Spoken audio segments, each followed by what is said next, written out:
उत्तर प्रदेश में आगामी विधानसभा चुनाव को लेकर सभी पार्टियों ने तैयारी कर ली है। मैं इस समय गाजियाबाद में मौजूद हूं। गाजियाबाद की जनता का क्या मूड है, गाजियाबाद की जनता किसे पसंद करेगी मुख्यमंत्री के रूप में। आइए मेरे साथ, मैं गांव के बीचों बीच हूं। ये ग्राम करावनी क्षेत्र पड़ता है, थाना इंद्रापुरम लगता है। ये पेड़ के नीचे यहाँ पे बैठे हुए थे लोग, चर्चा कर रहे हैं। इनसे जानते हैं कि किस तरीके से उत्तर प्रदेश में दोबारा से किसकी सरकार चाहेंगे।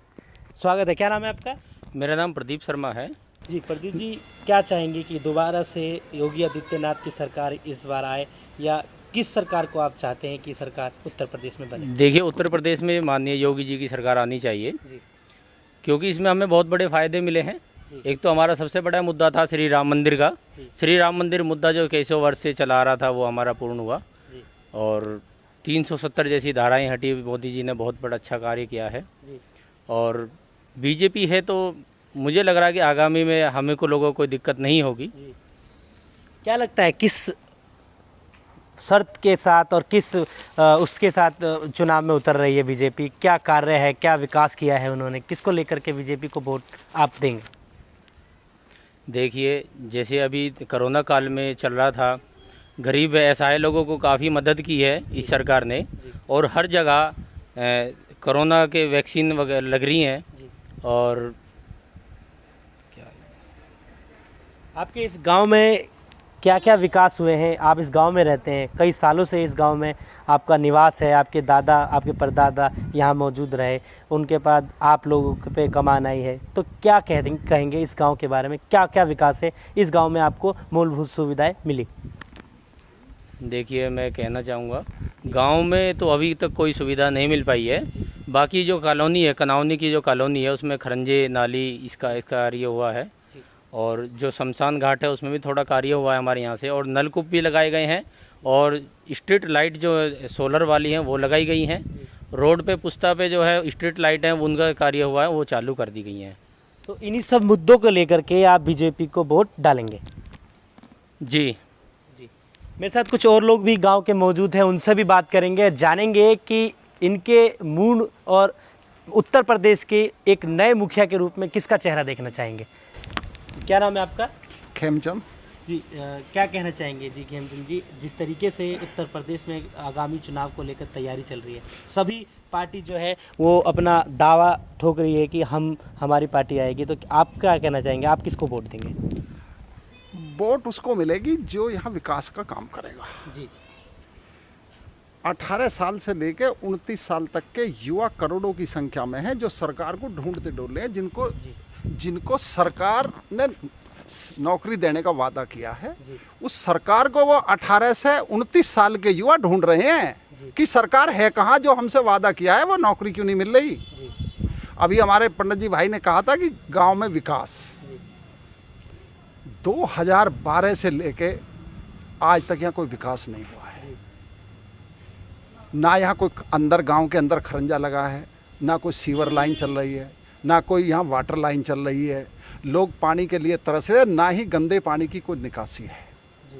निकासी इसलिए नहीं है, जो काम हो रहा है विधायक के जरा मरा कोटे से, वो बाहर में अनऑथराइज कॉलोनियों में हो रहा, ना कि अंदर गांव जो मेन गांव है उसके अंदर नहीं हो रहा। और जब अंदर जो बुनियादी गांव है उसके अंदर विकास नहीं होता, गाँव वाले विकास पे वोट देंगे।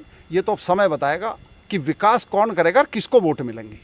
लेकिन ये गांव को उन्होंने बिल्कुल ये समझ रखा है कि जैसा अनाथालय आश्रम हो, उस तरह का समझ रखा है। यहाँ विधायक आ जाओ, एमपी आ जाओ, 5-5 साल आके देखते नहीं है। यहाँ कोई विकास कार्य नहीं हुआ है।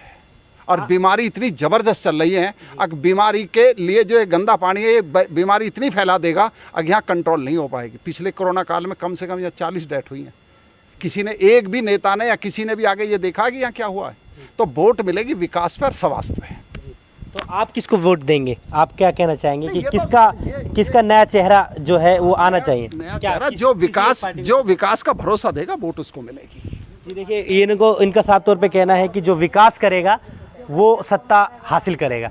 मेरे साथ कुछ और बड़े बुजुर्ग हैं गांव के, उनसे भी बात करूंगा, उनसे जानूंगा कि किसका चेहरा देखना चाहते हैं मुख्यमंत्री के रूप में उत्तर प्रदेश।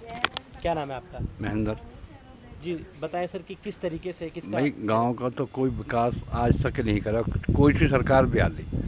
पानी का निकास से नहीं, पानी को पीने का कोई गंगा जल बराबर में जा रही है, कोई नहीं आ रहा यहाँ देखने को, कोई आता नहीं। वोट मांगने सब आ जाए वोट दे दो।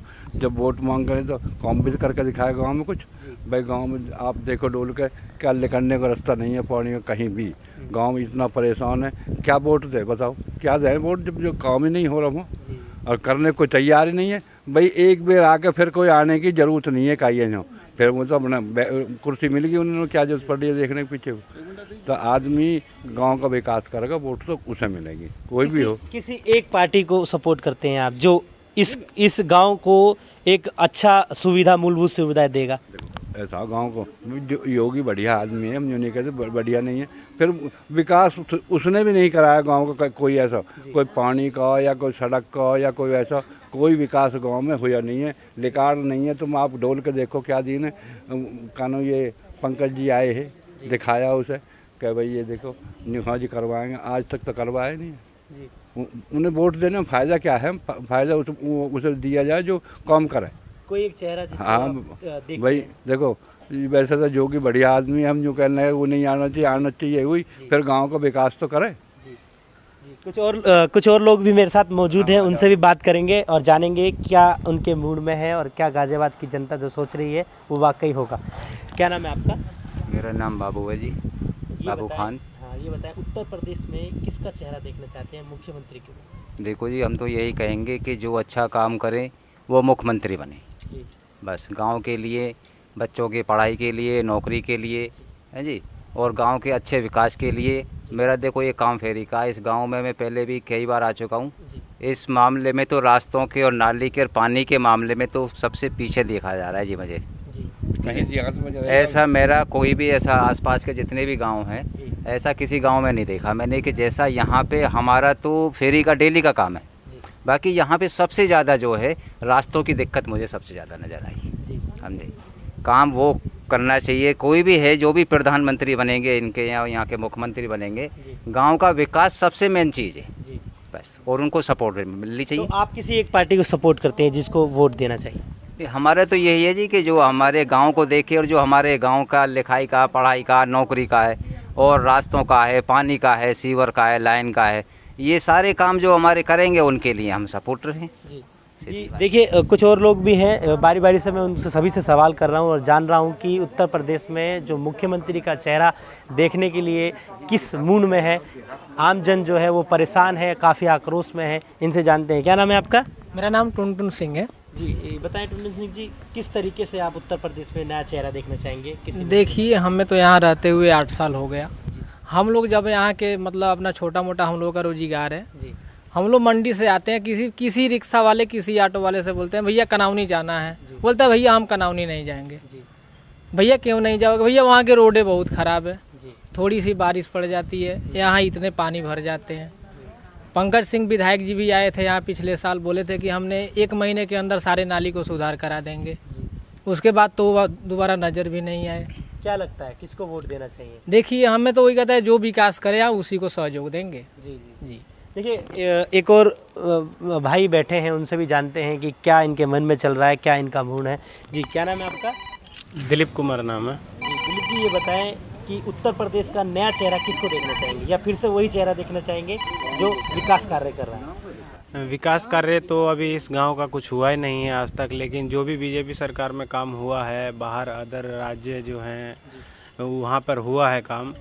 बाकी जो 1 साल का समय है, जिस तरीके से परेशानी में बीता है ये कोरोना काल ऐसी महामारी में, बीजेपी सरकार की तरफ से बहुत ही सहयोग सपोर्ट रहा है। जो भी पीड़ित हैं उनको राशन वितरण के लिए, चाहे जो भी समस्या हुई, मेडिकल की सुविधा, चाहे एम्बुलेंस की सुविधा बीजेपी सरकार की तरफ से दी गई जी। तो आपको क्या लगता है कि बीजेपी सरकार को किस मुद्दे के लिए वोट दोबारा से देना चाहिए, या फिर से चेहरा जो है वो योगी आदित्यनाथ का दिखना चाहिए? योगी आदित्यनाथ का चेहरा जी इस तरीके से है कि मतलब उन्होंने जो भी कार्य किया है पिछले 5 सालों में, क्या क्या कार्य, जो भी है, सड़क है, रास्ते हैं, बिजली का कार्य है, और भी बहुत सारी ऐसी सेवाएं हैं जो बीजेपी सरकार की तरफ से उपलब्ध कराई गई हैं उत्तर प्रदेश के अंदर। ये बहुत अच्छा कार्य हुआ है। आज तक किसी भी ऐसी सरकार में इतना बढ़िया काम और अच्छा काम नहीं हुआ है, इसीलिए हम बीजेपी को सपोर्ट करते हैं। जी देखिए, मेरे साथ कुछ महिलाएं भी हैं जो बुजुर्ग हैं यहाँ की, उनसे भी बात करना चाहेंगे और उनसे जानेंगे कि क्या इनके मन में है कि यहाँ के लोगों का जो विकास कार्य है वो धीमी गति से हुआ है या नहीं हुआ है। क्या इनके मूड में है कि उत्तर प्रदेश सरकार को वोट देंगे, किसे चुनेंगे। जी क्या नाम है आपका? जी क्या नाम है आपका? रामश्री जी उत्तर प्रदेश 2022 के चुनाव में किसका चेहरा देखना चाहते हैं? फिर दोबारा से योगी आदित्यनाथ का चेहरा देखना चाहते हैं या जो विकास करेंगे उनका चेहरा देखना चाहेंगे? जो विकास करेगा उसको चेहरा देखेंगे हम तो। जी क्या क्या सुविधाएं इस गांव में मिली? इसमें नहीं तो पानी की सुविधा मिली, ना ही हमें रोडन की नाली की मिली। तो हमारी ये सुविधाएं पहले ही है जानी चाहिए। वोटिंग स्कूल नहीं, कोई कोई स्कूल है, ना कोई हॉस्पिटल है, सो अब वोट हम उसको डालेंगे जो हमारी ये सुविधा करेगा। क्या नाम है आपका? मेरा नाम वकील अहमद बाबा खान, मैं जिला गाजियाबाद से हूँ। किसे देखना पसंद करेंगे उत्तर प्रदेश सरकार में मुख्यमंत्री के रूप में? देखिए, अभी तक जो मेरा अपना है अनुमान, वो कहना यह है कि आप देख सकते हैं, क्योंकि यहाँ पर पिछली सरकार में जब अखिलेश यादव जी ने हमारे यहाँ पर काफ़ी अच्छे काम किए थे, और हमारा मानना ये है कि इस बार सत्ता का परिवर्तन होना जरूरी है, क्योंकि अगर सत्ता का परिवर्तन नहीं होगा तो एक दूसरे को किसी का काम का समझ में नहीं आएगा। तो इसीलिए हमारा मानना यह है कि इस बार जो आ रही है समाजवादी पार्टी पूर्ण बहुमत से उत्तर प्रदेश में अपनी सरकार बनाने जा रही है।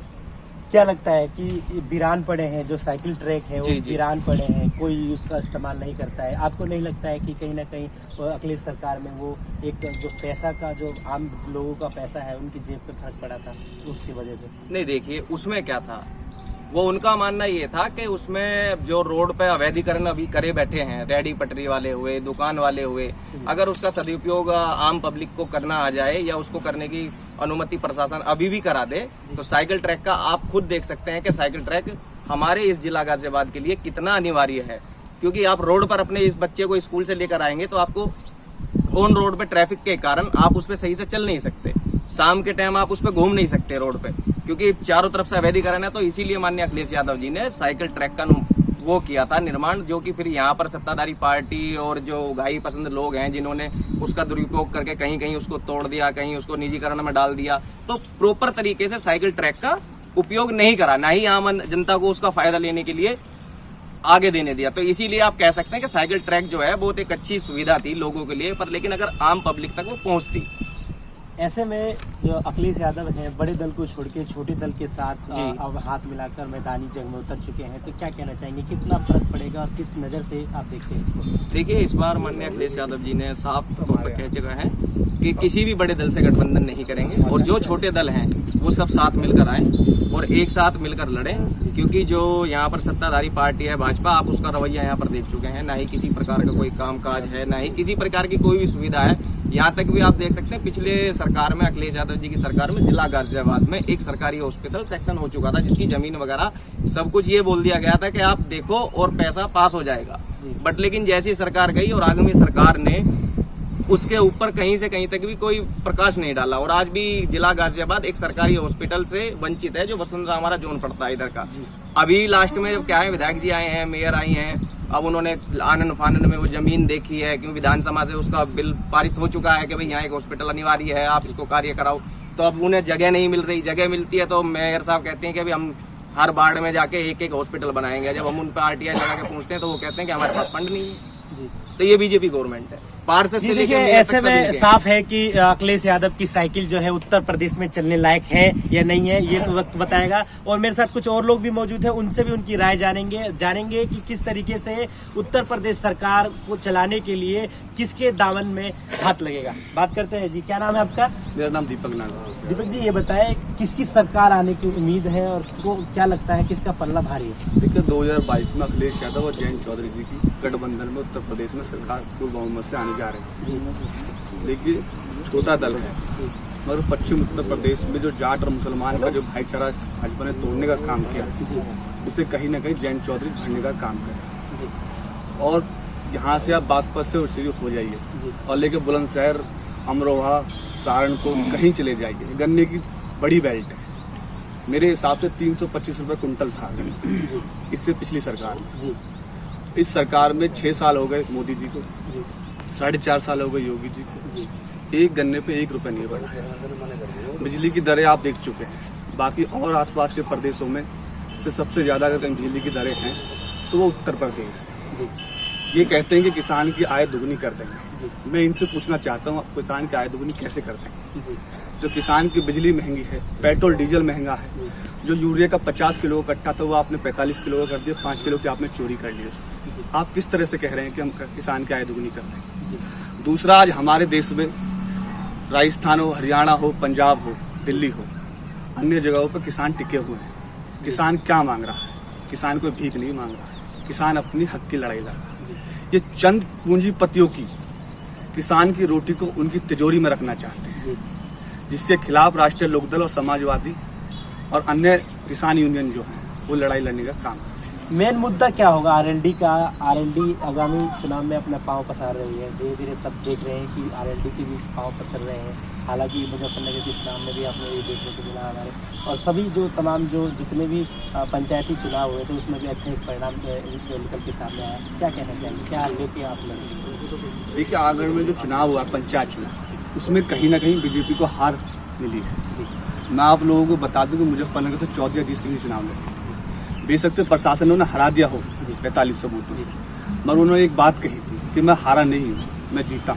कि जो हिंदू और मुसलमान का भाईचारा इन्होंने भाजपा वालों ने खत्म कर दिया, उसे मैंने एक कर दिया। आने वाले समय में उत्तर प्रदेश का हिंदू भी और मुसलमान भी, सिख भी और ईसाई भी बीजेपी को करारा जवाब दें।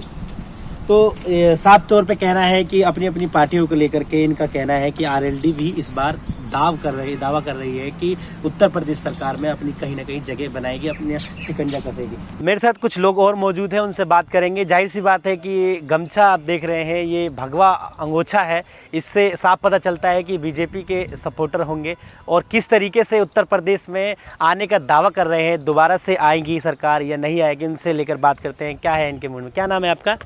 नमस्कार जी, मेरा नाम विपिन गुजर हिंदू, मैं गांव कनावनी का एक छोटा सा नागरिक हूं। वह उत्तर प्रदेश का एक कर्मठ, ये बोल लीजिए कि एक कर्मठ वोटर भी हूं। युवाओं की रोजगार की बात करें तो बहुत कहीं ना कहीं इस कोरोना काल के बाद बहुत आपदा की एक घड़ी में किस तरीके से उत्तर प्रदेश सरकार के योगी ने काम किया था, ये आप ये बताएं कि उन्हें इस तरीके से जो अभी खाली है, युवा घूम रहे हैं, भटक रहे हैं, दर दर भटक रहे हैं, तो क्या कहना चाहेंगे? उसको लेकर भी कहीं ना कहीं रणनीति बनाएगी या उतरेंगे मैदान में? बिल्कुल महोदय जी, जैसे कि अभी मैं बताना चाहूँगा, आपने भी शायद न्यूज़ में देख ही रहे होंगे कि अभी नई कुछ भर्तियाँ निकाली गई हैं और वो युवाओं को देखते ही निकाली गई हैं। उत्तर प्रदेश के अंदर गौतम बुद्ध नगर, जो कि हमारे बिल्कुल नज़दीक बनता है, वहाँ फिल्मी सिटी बनाई गई। वो किस लिए बनाई जा रही है? छोटे छोटे हर जगह एक माननीय योगी जी के द्वारा नए नए उद्घाटन किए जा रहे हैं। वो किस लिए करे जा रहे हैं? ताकि युवाओं को रोजगार मिले। अगर आप ये चाहते हैं कि 5 साल के अंदर माननीय योगी जी पूरे उत्तर प्रदेश को सुधार दें, तो वो तो पॉसिबल नहीं है। और आज मैं बात करूं, उत्तर प्रदेश के अंदर जब से योगी सरकार आई है, प्रशासन इतना अच्छा कर दिया गया है कि आप किसी भी छोटे से छोटे स्तर के अधिकारी से आप बात करेंगे तो आपकी बातें सुनी जाएंगी। और अभी आप जैसे कि आप बात कर रहे हैं कि रोजगार की, रोजगार एकदम तो आ नहीं सकती। महोदय, मैं इसमें स्पष्ट बताना चाहूँगा आपको कि अगर उत्तर प्रदेश के अंदर महिलाओं की बात आती है तो महिला आज की डेट में उत्तर प्रदेश से ज़्यादा कहीं भी अपने आप को स्वच्छ नहीं महसूस कर सकती। आज का जो योगी जी की सरकार के अंदर महिलाओं के जो प्रति आज सरकार का जो काम है वो ये है कि अगर रात को 10 बजे भी 12 बजे भी अगर महिला रोड पे निकल रही है तो गुंडों की हिम्मत नहीं होती कि महिलाओं के दामन को भी उंगली लगा दे, क्योंकि उनको पता है कि उत्तर प्रदेश के अंदर माननीय योगी आदित्यनाथ जी की सरकार है, हाथों को काट दिया जाएगा माननीय। देखिए, साफ तौर पे कहना है कि भाजपाओं की तरफ से कि भाजपा सरकार आएगी, आरएलडी सरकार आएगी। सभी ने अपना दावा जो किया है वो बिल्कुल सत्य किया है। अभी इसमें कितना % सच्चाई है और वो तो जनता के हाथ में है। मैं बात करूंगा, और भी कुछ लोग मौजूद हैं मेरे साथ, उनके भी मूड को जानेंगे, मन को जानेंगे। क्या नाम है आपका? देखिए, एक आम आदमी को क्या चाहिए जी? सबसे पहले उसको चाहिए एक भय मुक्त समाज, उसके बाद यातायात, फिर चाहिए स्वास्थ्य, और उसके बाद उसको चाहिए व्यवसाय। हम चारों पॉइंट पर अगर आते हैं तो भय मुक्त समाज की अगर कल्पना हर व्यक्ति का अधिकार है, उसको मिलना चाहिए। और संविधान ने अधिकार दिया है सरकार को कि प्रत्येक व्यक्ति की सुरक्षा उसकी गारंटी होनी चाहिए। आज क्या समय है, और विगत हम सरकार की बात करें, जो भी सपा या बसपा की बात करते हैं या कांग्रेस रहा हो, विगत जो भी रहे हैं, तो आप उन सरकारों में जाके देखिए किस तरह से माफिया तंत्र यहाँ मौजूद थे और लोगों में एक भय व्याप्त था। अगर कोई किसी के ऊपर कब्जा कर लिया, जाके उसकी जगह कब्जा कर ले रहा है या उसकी धन संपत्ति छीन ले रहा है, तो आप बोल भी नहीं सकते थे। आज क्या है, लोगों को पता है कि यहाँ किसका राज है, योगी राज। आज कोई हिम्मत नहीं कर सकता। और ये मैं एक भारत देश की बात नहीं कर रहा, संपूर्ण विश्व आज योगी जी के तरफ देख रहा है कि किस तरह से ये 25 करोड़ की जनसंख्या वाली देश में, किस तरह से 25 करोड़ की जनसंख्या वाली देश को ये चला रहे हैं। क्योंकि उत्तर प्रदेश सिर्फ प्रदेश नहीं है, ये अपने आप में एक देश है। अगर पूरे विश्व की बात करें तो 10 ऐसे देश है जिसको मिलाकर एक उत्तर प्रदेश बनता है। तो इसमें जिस तरह का ये व्यवस्था लेके चल रहे हैं, इससे यही अनुमान लग रहा है कि योगी सरकार आनी चाहिए। दूसरी नंबर बात, आप एक्सप्रेस वे की बात कर लें, चाहे वो बुंदेलखंड एक्सप्रेस वे हो या आपका गंगा एक्सप्रेस वे हो या पूर्वांचल एक्सप्रेस वे हो, ये यही सरकार ने बना के दिया है। सेकेंडरी क्या है, आप एम्स की बात करें तो एम्स भी 2 यहाँ हुए हैं। और उसके बाद आप जितनी भी परियोजना है, अभी आप श्रमधन योजना जो है उसकी बात करें, उसके बाद आपका जो बच्चियों के लिए जो आया हुआ है, कई सारी योजनाएं ऐसी है, मैं नाम भूल रहा हूँ उसका, लेकिन योजनाएं हैं ऐसी, ठीक है, जो 80 to 90 योजनाएं हैं ऐसी जो सरकार लाई है। अब इससे पूर्व में अगर जनता से, आम जनता से बात कर सकते हैं, कोई योजना के बारे में वो जानते भी थे। आज जन जन के बीच जन जागरण हो रहा है कि सरकार के द्वारा जो भी योजनाएं आ रही है उसको भूतल पे लाके और लोगों को इससे लाभान्वित किया जाए। यह पिछली सरकार की बात करें, राजनीति से बढ़ के कुछ नहीं हो रहा था। और एक बंधु ने हमें कहा था भाईचारा। अगर भाईचारे की बात करें, हॉस्पिटल की बात उन्होंने बताया कि हॉस्पिटल के लिए सरकार करेगी, पैसे नहीं। अगर पैसे नहीं तो हज हाउस बनाने के लिए उनके पास पैसे थे, हॉस्पिटल के लिए पैसे नहीं थे, उन्होंने क्यों नहीं बनवाया? और ये तो बता दें कि एक हॉस्पिटल क्या बनवाया उन्होंने, कहाँ बनवाया? कुछ भी अगर विकास का अगर बात करते हैं तो क्या किया उन्होंने? रही बात रोजगार की, आप पता कीजिए, गूगल पर सर्च मारिए, 50,000 करोड़ इस कोरोना काल में इन्वेस्ट हुआ है देश के अंदर में। जब कोई व्यापारी व्यापार करने के लिए आता है, उसको क्या चाहिए? भय मुक्त समाज, भय मुक्त, उसको प्रशासन चाहिए साथ। यहाँ वो नहीं मिल पा रहा था। आज उन्हें ये लग रहा है कि हम इन्वेस्ट करेंगे तो यहाँ योगी सरकार है, किसी भी तरह का माफिया गुंडा कोई भी हम पे हावी नहीं होगा। तो आज यहाँ इन्वेस्ट भी कर रहे हैं। अब जेवर एयरपोर्ट देख लो, यहाँ पे अयोध्या में इंटरनेशनल एयरपोर्ट बनने जा रहा है। साथ ही साथ जितने भी टूरिस्ट हैं वो इस तरफ रुख कर रहे हैं। आज उत्तर प्रदेश तीसरे स्थान पे है टूरिस्ट के। जी देखिए, ये साफ जाहिर है कि भाजपा सरकार जो है वो आने का दावा कर रही है। अभी इसमें कितनी सच्चाई है ये आम पब्लिक के ऊपर डिपेंड है कि किसकी सरकार बनती है। ऐसे में मेरे साथ युवा मौजूद हैं। युवा क्या सोचते हैं इस विषय में कि जो आने वाले आगामी चुनाव, विधानसभा चुनाव में किसकी सरकार बनने जा रही है और क्यों आप वोट देंगे? क्या नाम है आपका? अजीत नाम है मेरा, कनावनी इंदापुरम गाजियाबाद में निवास है मेरा। जैसे कि अभी आपने कहा कि भगवा हमारे मतलब बीजेपी का सपोर्ट है, तो ये भगवा हमारे बीजेपी का नहीं है, ये हमारे सनातन धर्म का है। और ये हमारे गर्व के लिए बात है कि हमारे सनातन धर्म के राष्ट्रवादी सारे कार्यकर्ता बीजेपी में हैं। और बीजेपी एकमात्र ऐसा संगठन है जो राष्ट्र के हित में कार्य करता है। अगर आप योगी जी की बात करें, योगी जी किसी धर्म के लिए काम नहीं करते। और फिर आने वाले आप समय में भी ये भी कहते हैं कि नौकरियां हमें नहीं मिल रही। तो ये बहुत एक फैक्ट होता है कि आप जनसंख्या बढ़ाते जा रहे हैं, नौकरियां उतनी सीमित हैं, परंतु आपको नौकरियां भी चाहिए। तो थोड़ा समय लगता है काम को करने में। और गुंडा समाज जिस तरह भी ख़त्म हो चुका है और सभी युवाएं, अब जनसंख्या नियंत्रण कानून भी आ गया है और जिस तरह का 3 तलाक भी बंद हुआ है, तो ये हिंदू समाज के लिए कार्य नहीं किया गया है। ये इन लोगों की मानसिकता है कि बिल्कुल बीजेपी जो है हिंदूवादी है। ये जाहिर है कि जो युवा भी हैं उनके दिलों में जो है वो योगी आदित्यनाथ की सरकार बनाने का दावा कर रही है। और ये इसमें कितनी सच्चाई है वो देखने वाली बात होगी।